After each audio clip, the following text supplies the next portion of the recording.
So in the next chapter of Gebser's Ever-Present Origin, this is chapter 3. It's called The Four Mutations of Consciousness. And he now begins to talk about the consciousness structures themselves. And the emphasis in the title there is on mutations.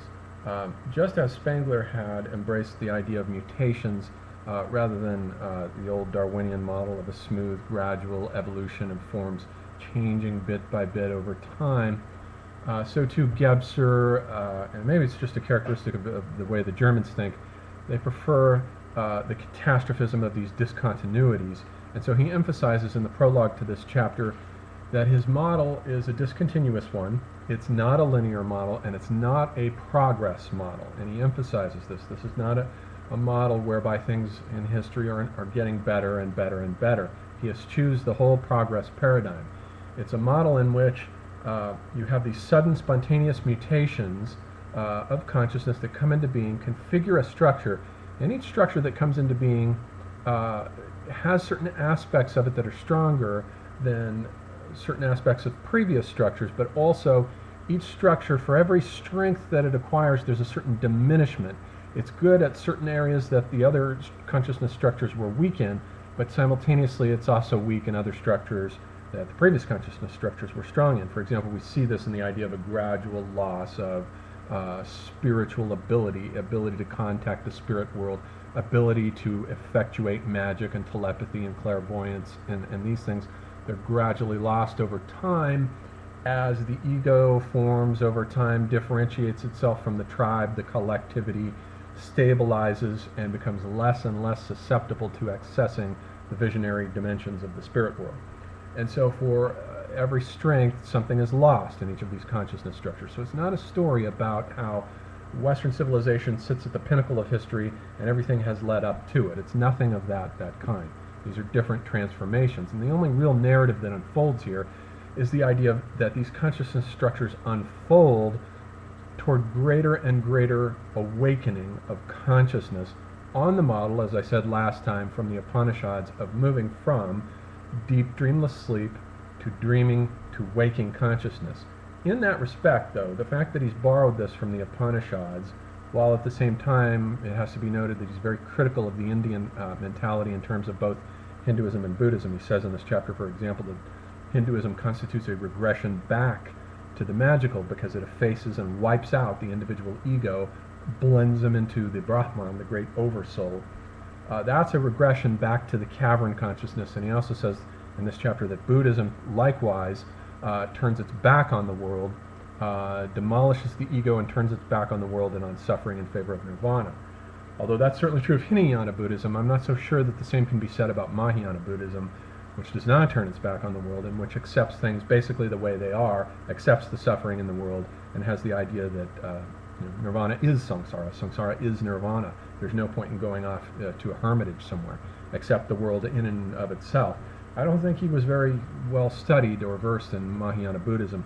Be that as it may, though, with regard to this borrowing from the Upanishads of this gradual consciousness structure of awakening from these levels on a daily basis, that idea in Indian mythology turns up with the image of the god Brahma, who sits on a lotus, and every day the lotus rises up from the navel of Vishnu. And I should say here that a day for the gods constitutes eons. The day of gods is, in some cases 432,000 years, then twice that, 3 times that, 4 times that, and you get one Meha Yuga. And so you have this idea of cycles within cycles within cycles. So a day for the gods is not the same as a human day. But the god Vishnu is asleep and he's dreaming, and as he dreams, world history unfolds, and the god Brahma rises up out of a lotus. The lotus awakens, unfolds its petals. Brahma is sitting on that lotus with 4 faces, representing the 4 directions of the light of consciousness. That model isn't that far off from a translation of what Gebser's talking about here in conceptual discourse. The 2 models are very similar, and when we remind ourselves that Spengler had depicted these great civilizations as plants, these plants rooted to specific geographical landscapes, basically that rose up, flowered, and died like giant dying and reviving gods. It's as though he's taken from ancient mythology, the old myth of Osiris, Tammuz, Dumuzi, Adonis, these dying and reviving flower gods, and transform them into civilizations. Gebser's model too, though he doesn't say it or picture it this way, with its idea of gradual unfolding levels of consciousness, one unfolding out of the next, does remind one of the unfolding of the petals of a flower awakening toward the light of day, just as the Brahma model from the Upanishad, or from the Indian iconography suggests. Anyhow, so he wants to emphasize that these are mutations. This is not a gradual development. And then he starts with the first of these, and he says, the first of these structures is the archaic structure of consciousness. He doesn't say that much about it, and in a way it corresponds to, or is at least homologous to, the fourth level of consciousness in the Upanishads, which is called Turiya, and it simply means the silence, from out of which the other three come and back to which they go. And so, in a certain sense, in Gebser's model, the archaic is similar to Turiya, although not exactly the same. It is a structure of consciousness in which the human being, for who knows how long and who knows how far back, was integrated into nature in a seamless unity. There was no sense of an opposition of human culture to nature. And he says this state of consciousness is pictured in mythology as the paradisial age, the golden age, where the soul has not yet awoken, there is no differentiation between microcosm and macrocosm, there is no suffering, there is no rationalism, and there is no sense, above all, of the human being being separated from nature. So I suppose we can assume that the archaic structure is basic to the hominid consciousness structure before the Paleolithic, the higher cultural transformations of the Paleolithic with Neanderthals and Cro-Magnon man come along. So that's basically all he has to say about the archaic structure. Other than that, one other important point is that the archaic structure is the same thing as ever-present origin. The book's title is Ever-Present Origin.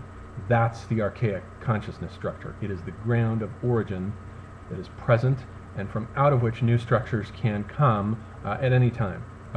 He doesn't give any causal reason any more than Spengler does for why these consciousness structures come about when they do, other than that previous structures have entered into a declining deficient mode.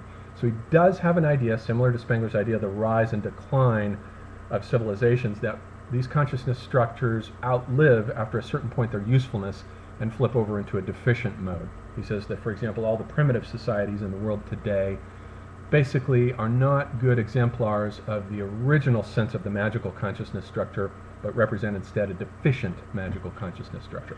So he uses these two terms, efficient and deficient, to designate the early active vital phase of a consciousness structure versus its later declining, worn-out phase. So that's the archaic structure that he doesn't say a whole lot about. But then he says we have this, the first of the great main structures is the magical consciousness structure. He says that there probably should be some subphases between the archaic and the magical, like a post-archaic or a pre-magical. He admits this, but he doesn't see any evidence for it, so he doesn't go into any detail about it. But he says that for the magical consciousness structure we have plenty of evidence.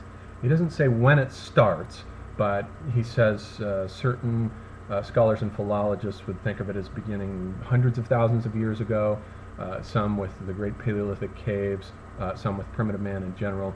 However that may be, we have to assume that the magical consciousness structure basically, I think, begins with the Paleolithic and is basic to the mentality of hunters. It's shamanistic, although he doesn't mention the thing about shamanism in here.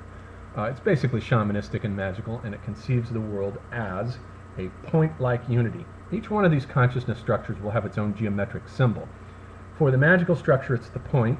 Then after that, we'll see that for the mythical structure, it's the circle, the two-dimensional polaristic circle.